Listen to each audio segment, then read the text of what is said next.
Election تو سر پہ ہیں اور تمام لوگوں کا جو لمحہ فکری ہے وہ یہ ہے کہ مہنگائی کا کیا بنے گا اور 2 وقت کی روٹی کیسے ملے گی. اور آپ نے دیکھا ہوگا مختلف ادارے جو ہیں یہ سروے کر رہے ہیں اور 3-4 میری نظروں میں سے گزرے ہیں ابھی حال ہی میں, تو ان میں تقریباً 70% جو ہے وہ مہنگائی کے بارے میں لوگ جو ہیں وہ نالا ہیں اور اس کے بارے میں جاننا چاہتے ہیں. اور اس کے علاوہ جو سیکنڈ ہائیسٹ ہے وہ بے روزگاری ہے. تو میں اپنے اس لیے اتنی دیر کے بعد آیا ہوں کیونکہ میرا گاڑی کا ایکسیڈنٹ ہو گیا تھا آلموسٹ فیٹل, بلکہ آپ سمجھ لیں کہ میں ایک دفعہ دوسری زندگی دی گئی مجھے. تو میں نے اپنے والد صاحب کی, میرے والد صاحب وفات پا گئے تھے نومبر کی 21 تاریخ کو, تو اس دفعہ ہم نے ان کی برسی کی. اس سے پہلے کہ کوئی ٹکٹوں کی بات یا کوئی اس طرح کی بات, تو میں نے وہاں پر علانیہ سب کو کہا کہ میرا زندگی کا یہ مشن ہے کہ میں نے مہنگائی اور بے روزگاری جو ہے اس کا خاتمہ یقینی بنانا ہے پاکستان میں. تو اس زد میں اب جو بھی آئے گا ظاہری بات ہے ان کو پھر جواب دینا پڑے گا, کیونکہ پاکستان مسلم لیگ نون کا جیسے میں نے آپ نے بتایا ابتدائیہ میں کہ بہت اچھا ریکارڈ رہا ہے, بلکہ تمام جماعتوں میں سے اگر کوئی جماعت سب سے سستا زمانہ برقرار رکھنے میں کامیاب ہوئی ہے تو وہ نون لیگ ہوئی ہے تمام باقیوں کے مقابلے میں. تو یہ جو پچھلی مرتبہ یہ 16 مہینے کی حکومت رہی ہے, اس میں احسن اقبال صاحب نیشنل پرائس, آپ لوگ پرائس مانیٹرنگ کمیٹی کہتے ہیں, یہ نہیں ہے, یہ نیشنل پرائس مانیٹرنگ کمیٹی ہے اور اس کو کائنڈلی کریکٹ کریں. اس میں جو ہے 4 صوبے بھی ہوتے ہیں, اس میں ministry of industries, ministry of food security, federal bureau of statistics وغیرہ, مطلب اعلیٰ سطح کی سب سے بڑی یہ ادارتی سطح ہے جو کہ مہنگائی کے بارے میں فیصلہ کرتی ہے. وہ ایک علیحدہ بات ہے کہ یہ فیل کیوں ہوئے وہ میں ضرور بتانا چاہوں گا. بالکل بتائیے, اور ساتھ یہ بھی بتائیے کہ کیا احسن اقبال صاحب جو ہیں was he the only reason یا اور بھی لوگوں کا اس میں کردار ہے؟ نہیں, آپ دیکھیں نا, یہ کہنا کہ جی ساروں کی حکومت تھی وہ بات درست ہے, ساروں کی حکومت تھی, لیکن اس میں تو کوئی اور ممبر نہیں ہے سوائے چیئرمین کے, اور پھر جو ہیں مختلف ممبران ہیں جو کہ سب بیوروکریٹس ہیں, ان کو تو ہم نہیں اب سیاسی ذمہ دار ٹھہرا سکتے. تو اس میں یہ ہے کہ ان کو جو ہے اس چیز کا جواب دینا چاہیے. میں نے تو پارٹی کو بھی لاتعداد دفعہ یہ کہا ہے کہ مہنگائی کے اوپر ہم کوئی فوکس کریں, اور سب سے بڑی بات سعدیہ یہ ہے کہ جو آنے والے دن ہیں اس میں یہ آپ لوگوں سے بھی میں تھوڑا سا یہ ریکویسٹ کروں گا میڈیا سے کہ جتنی بھی جماعتیں ہیں ان سے اگلوائیں یہ بات کہ بھئی مہنگائی کے لیے آپ کے پاس کیا حل ہے, بجلی کے لیے آپ سستی کرنے کے لیے آپ کے پاس کیا حل ہے, آپ کے پاس کیا حل ہے کہ لوگوں کو جو 2 وقت کی روٹی ہے وہ مل سکتی ہے, روزگار آپ لوگ کس طرح سے پرووائڈ کرنا چاہیں گے. یہ سلوشنز کی طرف آئیں. جب تک یہ سلوشنز کی طرف نہیں آئیں گے تو لوگ کیسے ان کو اکاؤنٹیبل رکھ سکیں گے. تو یہ جمہوریت کا حسن ہے.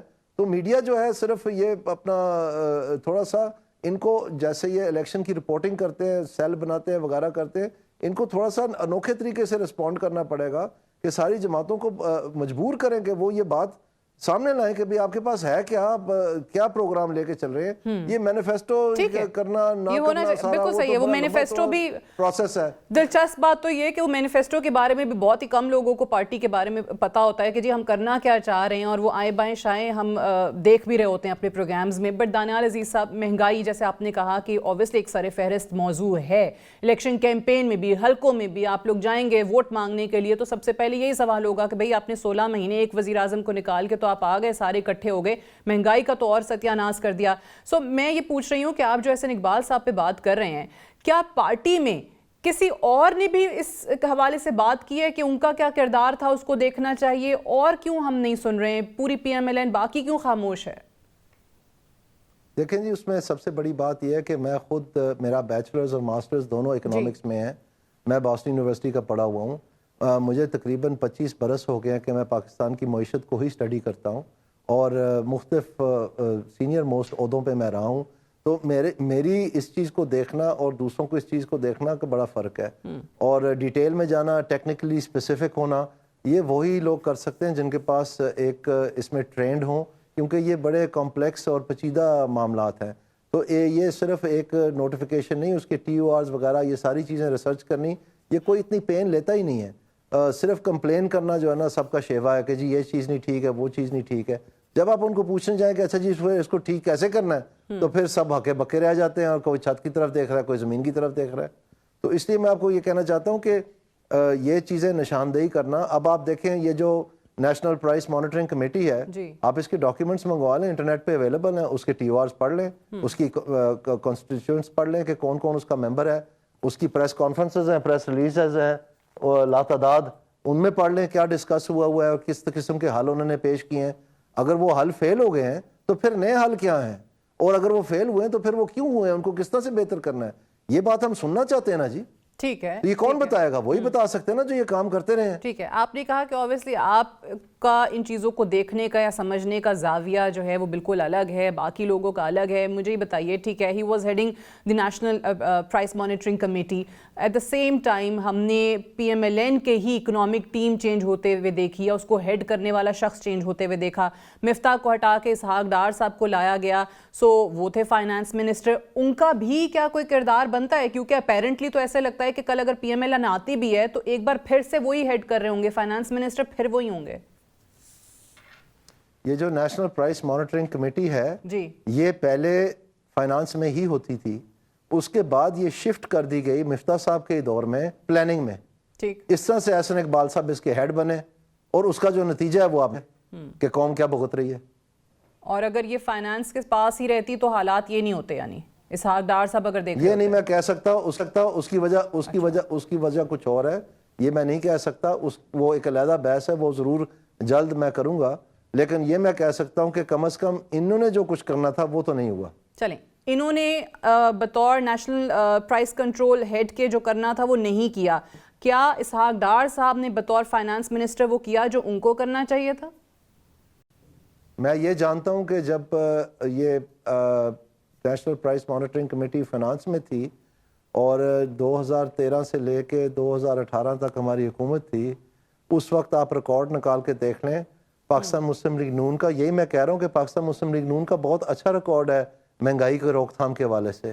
تو پاکستان میں جو سب سے سستا زمانہ رہا ہے وہ تینوں نون لیگ کی حکومتوں کے دوران رہا ہے, یعنی مہنگائی کی شرح سب سے کم رہی ہے, اور یہی حالت تھی 2013 سے 18 تک. ٹھیک, دانیال صاحب میں کوئکلی دو اور چیزیں پوچھنا چاہوں گی, کیونکہ آج ہی آپ نے دیکھا ہوگا قومی اسمبلی کی نشستیں جو ہیں وہ کم کر دی ہیں, 6 نشستیں کم ہوئی ہیں. اس سے کیا آپ کا حلقہ تو نہیں متاثر ہو رہا؟ کیونکہ یہ بھی خبریں چل رہی تھی آپ جو ہیں وہ نارووال NA77 نارووال 1 سے الیکشن لڑتے ہیں, احسن اقبال صاحب جو ہیں وہ NA78 نارووال 2 سے الیکشن لڑتے ہیں. کیا کہیں کوئی ٹکٹس کی تقسیم کا بھی معاملہ ہے؟ کیونکہ 2 لوگوں کے نام بھی چلے کہ شاید آپ چاہتے تھے کہ پنجاب میں مولوی غیاث الدین کو یا اویس قاسم کو جو ہے ٹکٹیں مل جائیں, احسن اقبال صاحب نے بطور جنرل سیکریٹری انکار کر دیا. Is that true? نہیں, وہ جو معاملات ہیں سیاسی اندرون ضلع کے, ان کا مہنگائی کے ساتھ کوئی تعلق نہیں ہے. نہ ہی اس وقت کسی کو پتا تھا کہ ٹکٹوں کی تقسیم کیا ہونی ہے جب 16 ماہ یہ وہ ڈاکٹری سر انجام دیتے رہے یا وہ اس عہدے پہ فائز رہے ہیں. تو اس کا جواب تو بالکل ایک علیحدہ چیز ہے. اس سے بچنے کے لیے جب کوئی جواب نہ ہو تو پھر اس طرح کے نشاندہی کی جاتی ہے. اوکے, تو اس کا کوئی تعلق ان چیزوں سے نہیں ہے کہ کس کو ٹکٹ ملنا چاہیے یا کچھ ہونا چاہیے؟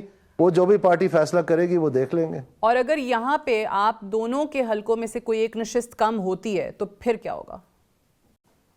نہیں, نشست تو کم ہوئی کوئی نہیں. یہ بہت سال پہلے جب 2018 میں الیکشن ہوئے ہیں اس وقت یہ ایک نشست کم ہوئی تھی, پہلے 3 تھیں جی. اور اس وقت جو میاں رشید نون لیگ کے ہی MNA تھے انہوں نے پھر میرے خلاف الیکشن لڑا, ان کو 50,000 ووٹ پڑے, اور میری اہلیہ کو جو کہ میرے نائل ہونے کی وجہ سے ان کو الیکشن لڑنا پڑا, ان کو 1,09,000 ووٹ پڑے. تو PTI کے 50,000 تھے, میری اہلیہ کے جو ہے نا 1,09,000 تھے. تو آپ حساب لگا لیجیے گا. ٹھیک ہے.